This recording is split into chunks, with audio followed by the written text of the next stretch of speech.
마태복음 제7장 15절부터 20절까지 말씀입니다.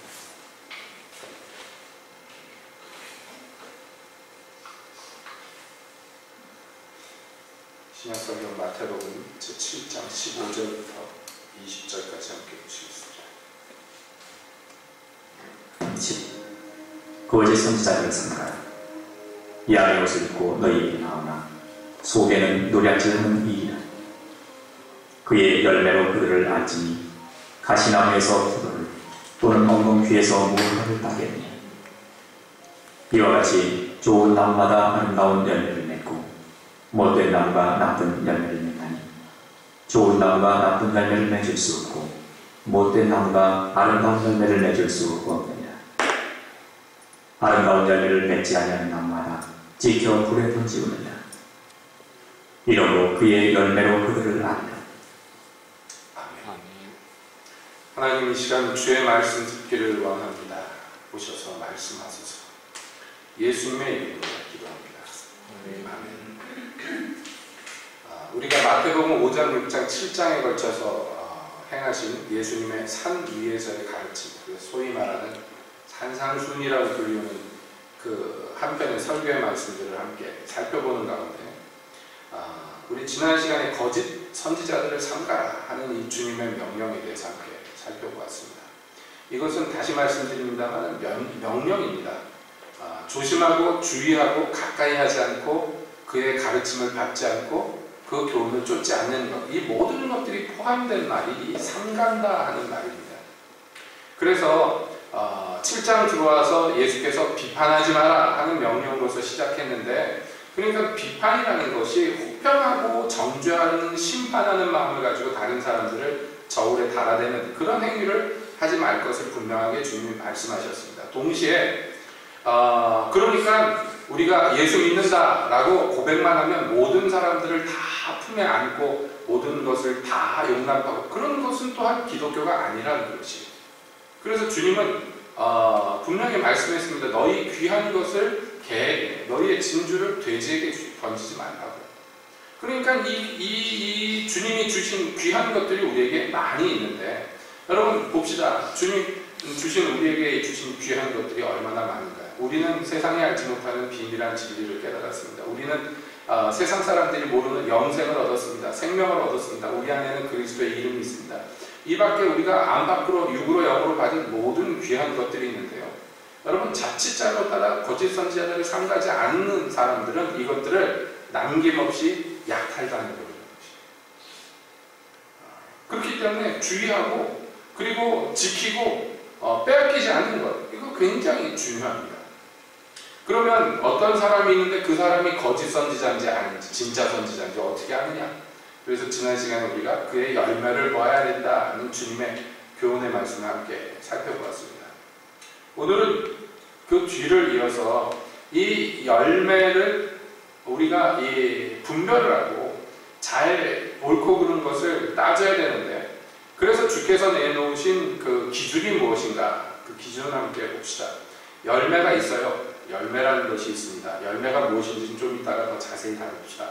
근데 문제는 이 열매가 있는데, 이 열매가 못된 열매가, 나쁜 열매가 있고요, 아름다운 열매가 있다. 주님이 이렇게 얘기하시는 거예요. 자, 첫 번째 그 평가의 기준은 이것입니다. 그 나무가 좋은 나무가 나쁜 나무가, 이것이 먼저 기준이 될 수 있습니다. 그리고 나서 그 나무에서 열리는 열매가 그 나무를 또한 증명한다라는 진리를 우리가 여기서 발견하는 것입니다. 그래서 주께서 말씀하시기를 그의 열매로 그들을 알아야 된다. 그러면서 가시나무에서는 포도 또는 엉겅퀴에서는 무화과를 딸 수 없다. 이렇게 못 박아 얘기하십니다. 왜 이렇게 말씀하셨는가? 바로 거짓 선지자들이 임할 때의 모습들이 사람들의 눈에는 양으로 보인다는 것이에요. 이게 문제죠. 양으로 보인다는 것. 속에는 약탈하는 일이지만 겉모양은 양이기 때문에 겉모양으로는 분별을 할 수가 없다는 것입니다. 같은 맥락으로 여러분 나무가 있는데 그 나무만 봐서는 이게 좋은 나무인지 나쁜 나무인지, 오늘 읽은 본문의 내용이라면 악한 나무인지 아름다운 나무인지 이걸 알 수가 없다는 거예요. 그러니까 겉모양으로 평가하는 것은 굉장히 힘듭니다. 어렵습니다. 그리고 그것이 옳다는 보장도 꼭 없어요. 그렇기 때문에 이게 굉장히 중요합니다. 장병동 목사님인가요? 그분이 예전에 그런 얘기를 했습니다. 우리나라에서 좀 유명하다 하는 목사님들, 잘 목회 잘한다 하는 분들을 보면 다 잘생겼더라, 그런 얘기를 합니다. 잘생긴 목사님한테 사람들이 많이 가더라. 자기는 못생겼는데 그러면서 궁시렁궁시렁 하시는 거 보고 사람들이 막 웃던 그 기억이 납니다. 장경동 목사님도 그렇게 못생긴 얼굴은 아니죠. 이건 뭐 농담입니다만은 사람들은요, 외모에 혹하게 말합니다. 꼭 생긴 것만 얘기를 하는 것이 아니에요. 그가 갖고 있는 어떤 외형적인 것, 이런 것에 영향을 받고 그런 것을 주목하게 마련이에요. 그런데 이게 얼마나 어려운가. 여러분, 하나님의 종 사무엘이요, 어렸을 때부터 온 이스라엘을 통치했어요. 왕이 세워지기 전까지 이스라엘 전체를 다스렸습니다. 하나님의 선지자고 정말로 그의 말 하나도 그냥 떨어지는 바가 없어요. 그의 입에서 나온 말이 다 시행이 될 정도로 능력 있는 선지자고 아주 어렸을 때부터 하나님의 음성을 고지 듣던 사람이에요. 그런데 여러분, 그 하나님의 사람이 가서 이새의 집에 가서 아들들 중에 하나에다가 기름 붓고 왕으로 삼아라 그래서 이새의 집에 가는데 큰 아들을 딱 보니까 왕감이야. 여러분, 이게 어디 저 뒷방 늙은이, 노망난 늙은이 얘기가 아닙니다. 평생에 하나님의 종로로 됐고 이스라엘의 사사노로 됐던, 인간적으로 보면 그 식견이 높고 영적으로 보면 아주 신령하기 짝이 없는 분의 평가예요. 야, 이 사람은 진짜 왕감이다. 그리고 그 큰아들에게 기름 부으려고 그러는데 하나님이 못하게 합니다. 둘째 아들이 왔는데 얘도 왕감이야. 그러니까 이세 아들들이 쭉 있는데 하나같이 왕감이에요. 왕 같아요. 그러니까 왕 시킬 만해. 근데 하나도 하나님의 평가에 맞지 않아요.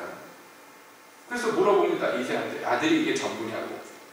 하나 아주 들떨어진 못난 아들 하는. 여러분, 이스라엘 선지자가 와서 아들들 데려와라 그랬는데 이 아버지가 안 데리고 왔어. 그 집에서 얼마나 홀대받는 아들인지 아시겠죠? 정확한 이유는 모릅니다만 다윗이 시편에서 고백하기를 내 부모는 나를 버렸습니다, 이렇게 고백했을 정도로 그 어린 시절이 무참했던 것입니다. 그러니까 집에서 기르는 종처럼 들판에서 양치고 있는데 부르지도 않았어요. 빨리 데리고 가. 어린 아들 하나 오는데 붉고 영모가 아담이다. 귀엽게 생기긴 했나 봐요. 그런데 왕감은 아니야. 누가 봐도. 아버지가 봐도 왕감이 아니고 선지자가 봐도 왕감이 아닙니다. 하나님이 볼 때 왕감이에요. 제가 이 얘기를 하는 것은 사람이 누구를 평가한다는 것이 얼마나 어려운가를 말씀드립니다.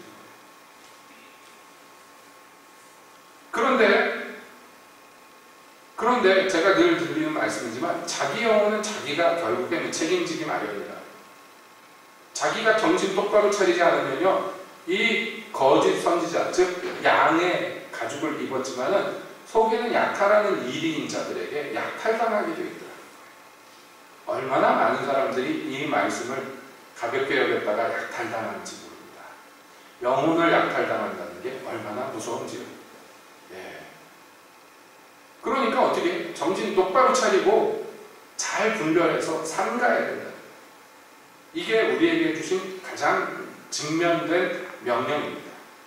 여러분, 그렇게 하시기를 바랍니다. 네? 그러면 어떻게 삼가요? 열매를 보아서 알아서 삼가야 되는데, 근데 이 열매를 좋은 열매지 나쁜 열매지 그럼 어떻게 하냐는 말이에요, 우리가. 그 다음에 이제 당연한 문제가 이것이에요. 그래서 예수님이 말씀하셨는데, 보세요. 가시나무에서는 포도를 딸 수 없고 엉겅퀴에서는 무화과를 딸 수 없다. 이게 원칙인데, 여기에서 우리가 그냥 그렇구나 하고 지나가면 되지만 잠깐 멈춰서 생각해보면 여기 가시나무와 엉겅퀴가 상징하는 바가 있어요. 이 가시나무나 엉겅퀴가 상징하는 바는 무엇이냐면 하나님께서 범죄한 아담에게 심판을 내리실 때 뭐라고 하셨냐면 내 근본 흙을 땀 흘려서 갈아서 농사를 지어먹고 살아야 되는데, 그런데 땅이 내게 가시나무와 엉겅퀴를 낼 것이다. 그러니까 이것은 농사가 힘들다 하는 의미도 될 수 있겠습니다만은 그 타락한 인생의 비참함을 하나님이 말씀하는 거예요.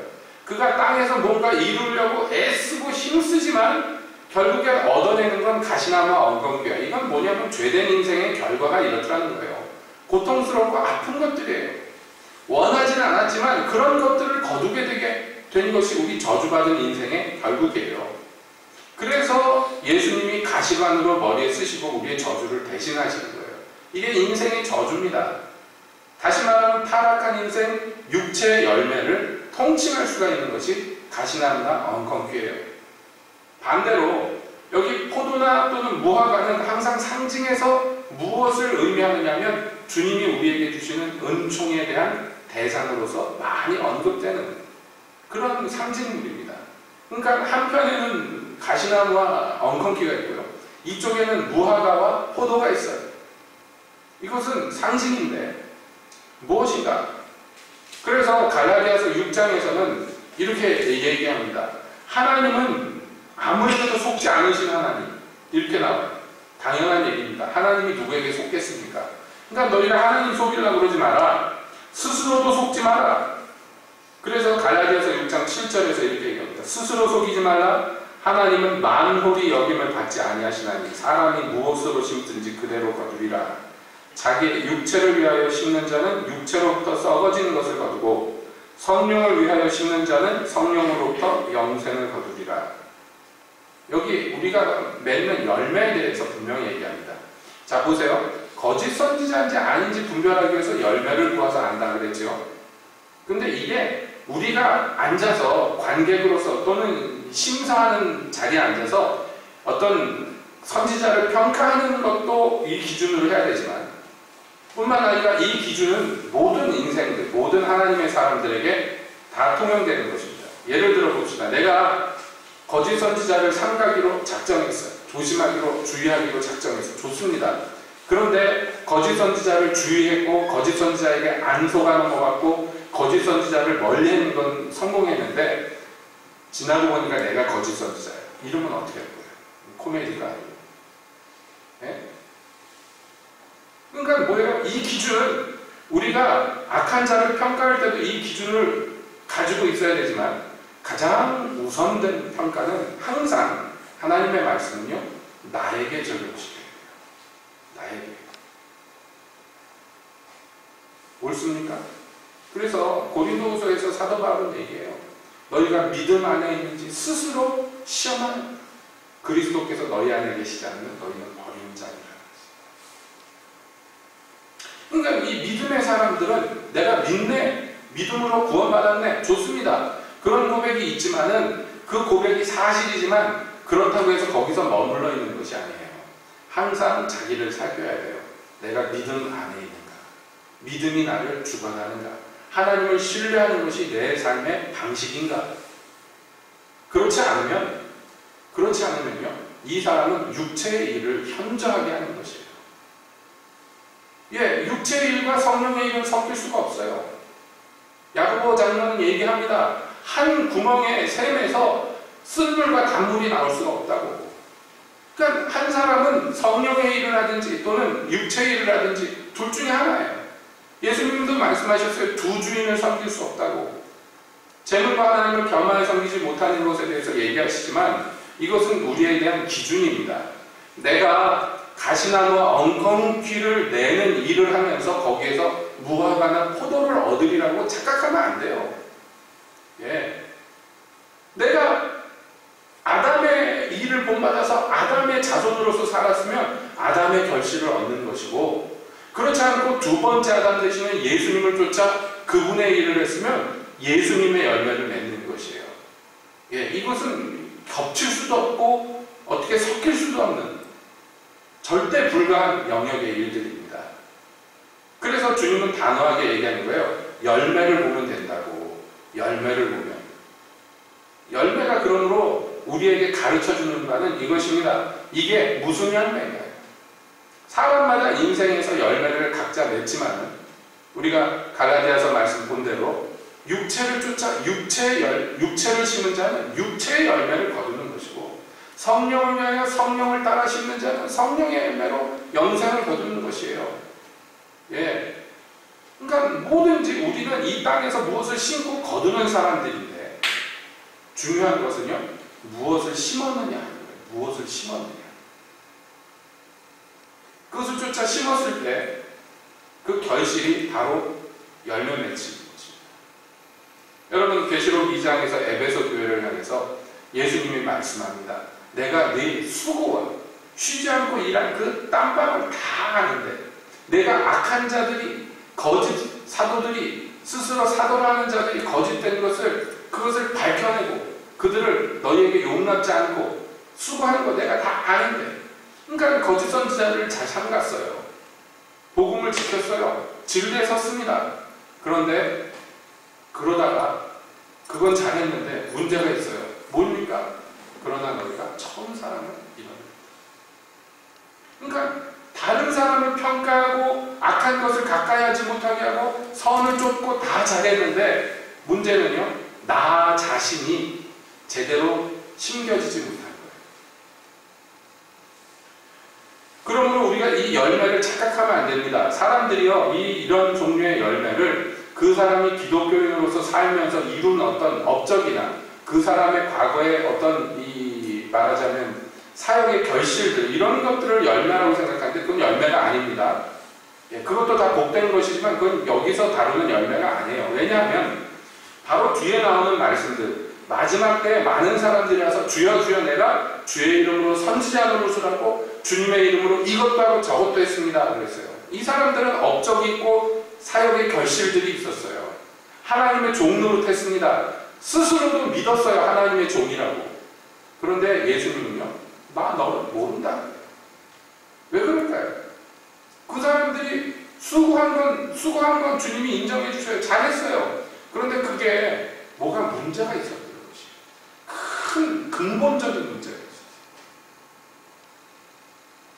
근본적인 문제가 무엇이냐? 여러분, 다시 말씀드립니다. 우리는요, 열매를 맺게 돼 있어요. 반드시. 그것이 좋은 열매인지 나쁜 열매인지가 차이가 있는 거지, 열매는 반드시 맺혀집니다. 그래서 우리는 너무나 잘 아는 말씀이죠. 요한복음 15장에서 예수님이 이렇게 얘기하십니다. 내가 참 포도나무여 내 아버지는 그 농부라. 무릇 내게 있어 과실을 맺지 아니하는 가지는 아버지께서 이를 제해버리시고 무릇 과실을 맺는 가지는 더 과실을 맺게 하여 이를 깨끗하게 하리라. 자, 여기에서 주님이 상정하신 이 비유를 보세요. 나는 참 포도나무고 너희는 가지인데 이걸 누가 돌보느냐 하면 하나님이 은혜로 돌보셔요. 예, 하나님이 농부 노릇을 하고 계셔요. 근데 문제는 뭐냐 하면 이 가지들에게 요구하는 게 있는데 참 포도나무에서는 뭐가 열려야 돼요? 참 포도나무 열매가 열려야 돼요. 예수님이 이 얘기를 하셨지만 이것은 이스라엘 사람들에게 생소한 얘기가 아닙니다. 이미 구약시대 때 선지자들 통해서 여러 차례 말씀했어요. 내가 좋은 포도, 극상품 포도를 얻어서 그것을 땅에다 심어가지고 거기서 좋은 열매를 맺으려고 했는데 들포도나무 열매를 맺었다. 먹을 수 없는 열매. 이거는 악해서 먹을 수 없는 열매죠. 이스라엘에 대해서 하나님이 탄식하시는 말씀. 그것을 예수님께서 풀어서 설명하시는 거예요. 나는 원래 좋은 나무야. 좋은 나무야. 그런데 너희는 나한테 접붙임 받은 가지야. 그러면 뭘 해야 돼요? 이 좋은 나무랑 연결되어서 좋은 열매를 맺는 것. 이게 이 가지에게 정해진 운명이다. 그리고 그냥 거기다가 접붙여 놓고서 그냥 말아버린 게 아니라 열매를 많이 맺게 하려고 아버지가 돌보고 계셔요. 하나님이. 심화가 때마다 은혜를 베푸시고 돌보신단 말이에요. 관리해 주신단 말이에요. 그런데 열매를 맺지 못하는 나무가지가 있을 거라고 얘기합니다. 주께서 말씀하시는 거예요. 그럼 그 결과가 어떻게 됩니까? 찍혀서 불에 던진다. 그러니까 이게 무서운 일입니다. 우리는 너무나 쉽게 예수를 믿고 너무나 쉽게 천국에 간다고 가르치고 믿고 있는 그런 시대에 살고 있어요. 우리가 지난 시간에 함께 살펴보았습니다. 거짓 선지자들의 열매 중 하나가 이 교훈이에요. 이 교훈, 넓은 길로 인도하고 넓은 문으로 들어가도록 사람들을 호도하는 것. 이게 거짓 선지자들이 하는 일들입니다. 이단, 사설, 사이비, 통일교, 신천지 이런 건 누가 봐도 이상해. 잘 안 속아요. 그런데 이 거짓 선지자들에게는 왜 그렇게 속느냐면 그들이 성경에 기반해서 나름대로 뭔가 진리에 그럴듯한 진리를 얘기하는데 여러분 그 진리들이 사람을 어디로 이끈다 그랬어요? 넓은 길로. 거기는 많은 사람들이 좋아라 쫓아가는 길. 그러나 진짜 선지자들 하나님의 참 종들이 제시하는 길은요 좁은 문, 협잡한 길입니다. 왜냐하면 그들이 예수님을 따르기 때문에. 예수님이 말씀하세요. 이 좁은 문으로 들어가길 너희가 힘써야 되는데 이건 좁고 협잡한 길이라. 그래서 찾는 이가 적다고 주님이 이미 말씀하셨어요. 십자가의 도를 쫓지 않는 것, 그러면요 자기가 설사 예수님께 접붙임 받았다고 믿고 실제로 어느 정도 그런 일들이 있다 할지라도 열매를 못 맺는단 말이에요. 거기는. 왜냐하면 예수님하고 가까이는 있고 예수님하고 뭔가 사업은 벌이는데 예수님하고 실제로 연결되어 있지가 않다는 거예요. 그러니까 이 열매를 맺는 비결은 단순합니다. 예수님이 말씀했어요. 저희가 내 안에 거하고 내 말이 너희 안에 거하면, 사람이 내 안에 거하지 않으면 열매를 맺을 수 없다고 주님이 분명히 얘기합니다. 왜 에베소 교회가 촛대가 옮겨질까요? 그들이 다른 여러 가지 일들은 다 했지만 한 가지를 못했는데 그게 뭐냐면 예수님 안에 거하는 것이에요. 예수님 안에 거하는 유일한 방법은 예수님과 서로 사랑하는 방법밖에 없는데 그거를 버려버렸어요. 그걸 잃어버렸어요. 딴 거에 분주하다가 보니까. 예수님이 우리 사랑하는 건 영원합니다. 하나님이 우리 사랑하는 건 영원합니다. 그리스도 예수 안에 있는 하나님의 사랑에서 우리를 끊을 자가 없습니다. 하나님의 사랑은 변함이 없습니다. 그런데요, 나는 어떠냐면 나는. 예? 하나님의 사랑은 변함이 없어. 그러니까 나는 뭔 짓을 해도 괜찮아. 이렇게 생각하면 안 된단 말이에요. 성경에서 어디도 그런 얘기 없어요. 절대로 없어요. 만약에 누가 그런 것과 그런 얘기를 하거나 그것과 비슷한 분위기라도 풍기면요 분별하세요, 여러분. 그건 십자가의 도가 아닙니다. 하나님의 아들이 우리를 사랑해서 십자가를 지시고 우리 죄를 대신하신 것은 그 십자가로 말미암아 구원받은 모든 무리들이 다시는 자기를 위해서 살지 않고 자기를 대신해 주신 하나님의 아들을 위해서 살게 하려고 그렇게 하신 거예요. 우리를 의인 만드셨으면 그 다음에 원하신 건 의인으로서 살기를 원하시는 것이에요. 의인은 딴 거 아니에요. 하나님을 믿는 자가 의인이고 그를 신뢰하는 자가 의인입니다. 그렇죠? 그러니까 우리가 계속해서 자기를 살피는 거예요. 이 믿음으로 은혜로 말미암아 구원을 얻은 자들이 근신하며 자기를 살피는 거예요. 내가 그리스도 안에 있는가? 그리스도께서 내 안에 계신가? 내가 믿음으로서 살고 있는가? 이것을 계속 살피라는 거예요. 그러므로 사도 바울은 사랑하는 에베소 교인들을 향해서 기도합니다. 내가 너희를 위해서 매일 이렇게 기도한다. 믿음으로 말미암아 그리스도께서 너희 안에 계시기를 내가 기도하노라. 설사 기독교인이라 구원받은 그리스도인이라 할지라도 믿음이 없으면 그리스도께서 그 안에 계실 수가 없어요. 놀라운 얘기가 아닙니다. 라오디게아 교회 보세요. 예수님이 그들 안에 있지 않아요. 바깥에 계셔요. 그런데도 하등 불편함 없이 신앙생활하고 자기들은 부요하여서 부족함이 없다고 그랬습니다. 오늘날 이 우리 현대 교회, 특히 대한민국 교회에 정말로 두려운 것 중에 하나가 이것입니다. 열매로 말미암아 자기를 살피지 않고 열매로 말미암아 다른 사람도 살피지 않고 그래서 소경이 소경을 인도하는데도 아무 두려움 없이 그냥 막 쫓아갑니다. 자기를 끌고 가는 사람이 소경인지 아닌지도 모르고 자기도 지금 보고 있는지 눈이 멀었는지도 생각 안 합니다. 그냥 좋은 게 좋은 거고 편한 게 편한 거고 그렇게 서로서로 위로하면서 서로서로를 북돋아주면서 그렇게 구덩이를 향해서 달려가는 것입니다. 그러므로 여러분 우리는 무슨 다른 것보다도 가장 먼저 주님의 말씀을 기억해야 돼요. 내 안에 거하라. 나도 너희 안에 거하리라. 주님이 말씀했어요. 내 안에 거하라. 나도 너희 안에 거하리라. 이 사랑으로 묶여가지고 사랑으로 하나 된 이 관계가 깨지지 않고 이 사랑이 점점 더 깊어지고 점점 더 강해지기를 주님이 요구하시는 거예요. 왜냐하면 그래야지 이 사람이 많은 열매를 맺을 수가 있어요. 나를 떠나서는 너희가 아무것도 할 수 없습니다. 뭔가를 막 하고 선지자 노릇을 하고 뭔가 업적을 막 남기고 그랬지만 그건 주님이 보실 때 아무것도 아니라는 거예요. 아무것도 아니라는 거예요.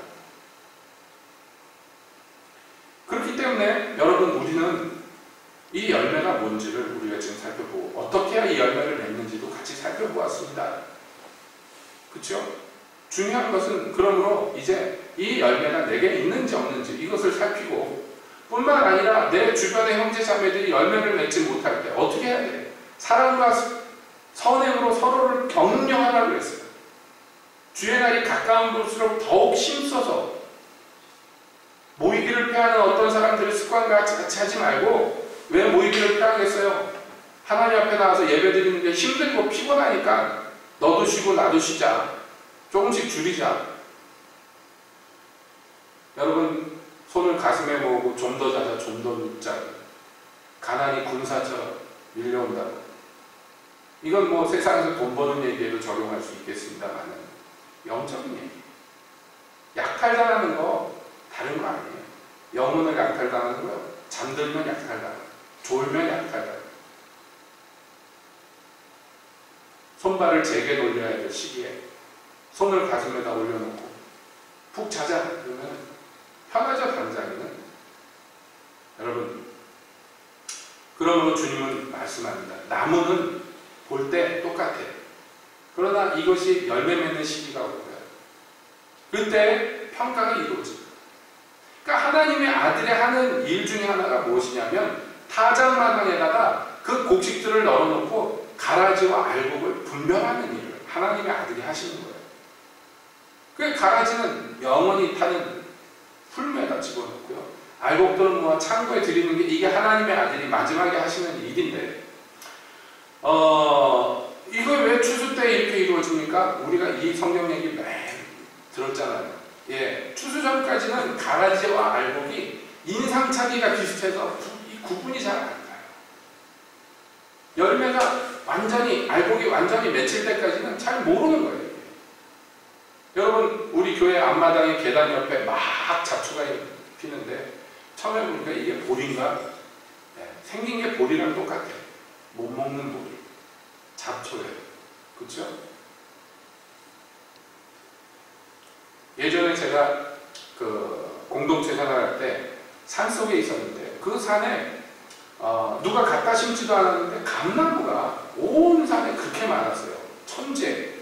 그래서 이 감이 열리는 계절이 되면요 온 산이 불긋불긋합니다. 감나무들이 감이 열려서.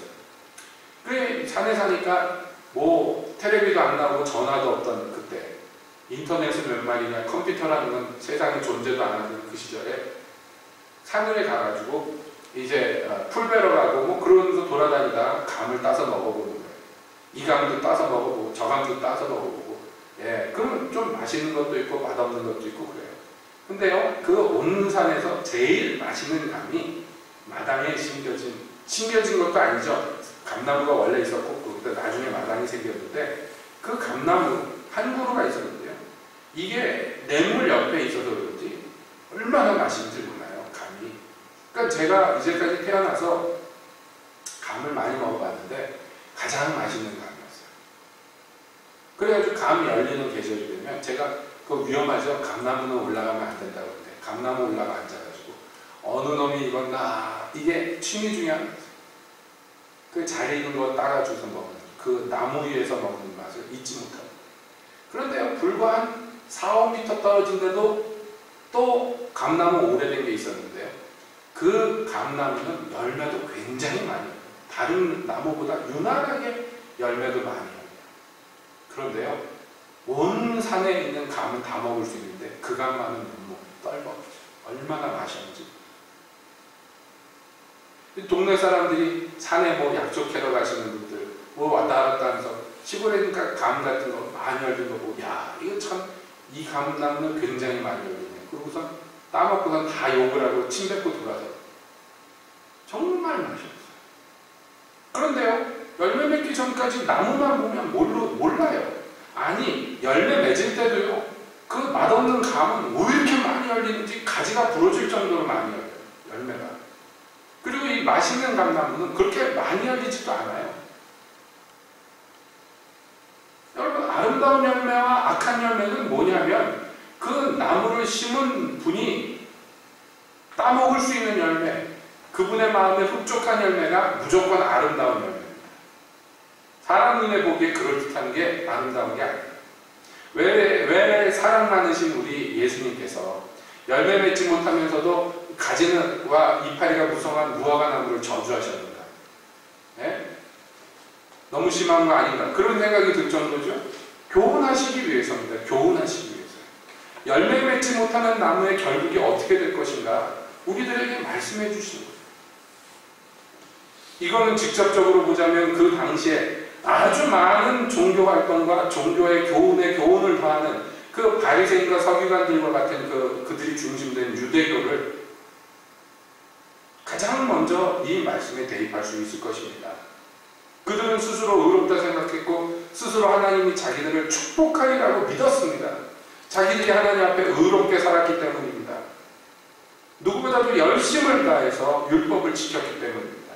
그러나 여러분, 사실은 하나님이 이 땅에 있는 인간들 중에 제일 미워하는 사람들이 그 사람들이었어요. 제일 싫어하는 사람들이 바리새인입니다. 세리와 죄인들에게는 손을 언제나 내미시는 예수님도 그 사람들에게는 아주 진저리를 치고 저주하셨어요. 오늘날 교회 안에 있는 사람들, 오늘날 우리도 역시 마찬가지입니다. 우리가 무엇으로서 담력을 가지고 주님 앞에 나아갈 것입니까? 우리가 무엇을 들고 주님께 나아갈 것입니까? 이스라엘은 고민합니다. 우리가 무엇을 들고 주께 나아갈까? 내 태의 열매, 내 하나밖에 없는 외아들이라도 잡아가지고 제물로 바치면 될라나? 주님께서 얘기하십니다. 사람아, 주의 뜻을 좀 분별해봐. 주님이 원하시는 건 그런 게 아니잖아요. 여러분, 하나님이 기뻐하는 제사가 뭐라고 성경에서 그렇게 많이 얘기했는데, 예? 이스라엘은 그렇게 하나님이 기뻐하는 제사를 못 드려요.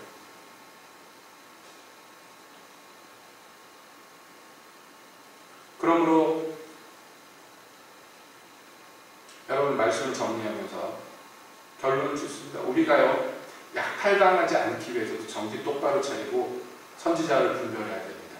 내게 진리를 전하여 주는 사람, 이게 하나님의 뜻이라고 해서 가르치는 사람들의 것을 모든 영을 다 믿고 그냥 넙죽넙죽 받는 게 아니라 그것을 시험하여 봐야 돼요. 무엇으로요? 열매로 시험하여 보는 역량이 우리 안에 있어야 됩니다. 옳고 그름을 분별할 수 있는 지각이 있어야 되고 지혜가 있어야 돼요. 예, 꼭 영분별의 은사가 없더라도 여러분, 우리에게는 기준이 분명히 있습니다. 그 사람에게 맺힌 열매들이 있는데 그 사람의 교훈이나 그 사람의 행실이나 여러 가지들을 분별할 수 있는 기준이 우리에게 분명히 있는데 그거는 뭐 멀리 있지 않아요. 우리에게 있는 유일무이한 진리의 기준은 오직 하나님의 말씀 성경입니다. 그러므로 우리가 이것을 열매를 분별하기 위해서 기초적으로 갖고 있어야 되는 그 덕목들, 그게 뭡니까? 의의 말씀으로 연단을 받는 것, 이것이에요. 그 말씀이 그냥 우리 머리통 안에만 들어가는 게 아니라 그 말씀이 내게 적용되고 그 말씀의 순복함으로 말미암아 그 말씀 안에 들어가는, 예? 우리에게 그것이 기본적으로 갖춰져 있어야지만 이 마지막 때 점점 더 미혹하고 점점 더 넘어뜨리려는 역사들이 많은 이 적그리스도가 득세하는 이 세대에 약탈당하지 않고 정말 주님의 진리 가운데 설 수가 있단 말이죠. 그리고 그거보다 앞서서 우리에게 필요한 건 뭐냐면 그 분별이 가장 먼저 나에게 주어져야 됩니다. 그래서 내가 어떤 열매를 맺고 있는지 이거 잘 분별해요. 내가 어떤 열매를 맺고 있는지, 뭘 심고 있는지, 현재 말이죠. 무엇을 심고 있는지. 그래서 성경 얘기하자면 스스로 속지 마라. 속이지 마라. 또 하나님도 속이려고 하지 마라. 하나님도 안 속고 너희도 안 속아. 스스로 속이지 마라. 육체를 따라 육체를 심는 자는 육체의 현저한 열매를 거두는 것이에요. 왜 육체를 심어놓고 거기서 성령의 열매를 거두려고 하나? 이게 다 거짓말이에요. 자기를 속이는 것이고 하나님을 속이가 아니에요. 하나님은 만홀히 여기지 받지 않아요. 여러분 다 아시잖아요. 성령을 위하여 성령을 심는 게 뭔지 다 아시잖아요. 자기를 부인하고 십자가를 지고 주를 쫓는 것이 이게 성령의 도입니다. 다른 것 없습니다. 지난 시간에 우리가 계속해서 언급했습니다만 이 십자가의 도 빼고는요 우리에게 무엇이 남습니까? 이 십자가의 도에 굴복하지 아니하는 모든 사람들은요 육체를 쫓아 육체의 열매를 거두는 것밖에는 안 되는 거예요. 그러므로 자기를 그리스도와 함께 십자가에 못 박지 않는 자가 성령의 열매를 맺을 수 있다고 거짓말하면 안 됩니다. 힘들고 어렵고 잘 안 되는 부분이 분명히 있습니다. 그래도 우리가 이걸 원해야 돼요. 먼저. 그리고 구해야 돼요. 그 주님이 먼저 우리에게 가르쳐 주셨어요. 구하라. 그러면 받을 것이고 찾아라. 그러면 찾게 될 것이고 문을 두드려라. 그러면 너희에게 열릴 것이니 그렇게 구하기만 하면 좋은 아버지께서 가장 좋은 것으로 너희에게 주실 거다. 약속하셨어요. 우리가 가장 좋은 것을 구해야 돼. 가장 좋은 것을. 예? 가장 좋은 것을 구하세요. 그러면 그보다 더 좋은 것으로 주님께서 답하실 것입니다. 그러므로 사랑하는 우리 새벽교회 성도 여러분, 우리 주님 기뻐하시는 열매를 맺을 수 있는 자들이 되기를 원합니다. 그 열매를 따서 기쁨으로 우리 주님께 드리기를 원합니다. 오늘 이 시간에 그 열매 중에 주님이 가장 기뻐하시는 첫째 되는 열매를 주님 앞에 드립시다. 그게 뭐냐? 이 입술의 열매. 주를 시인하고 주를 찬양하는 주님을 높이는 이 입술의 열매로서 주님 앞에 나갑시다. 감사로 주를 영화롭게 합시다. 주님을 받기에 마땅하신 영광을 주님께 돌립시다. 이 땅과 이 육체에 얽매여 있는 내 시선을 들어서 하늘 보좌에 계신 영광의 아버지의 얼굴을 구합시다. 그러면 주님께서요 여러분 안에 운동하시고 여러분 속에서 역사하실 것입니다. 그것으로 우리가 성령을 쫓아 거룩한 열매를 맺을 수 있는 가장 기초적인 농사를 짓게 될 것입니다. 이렇게 기도합시다.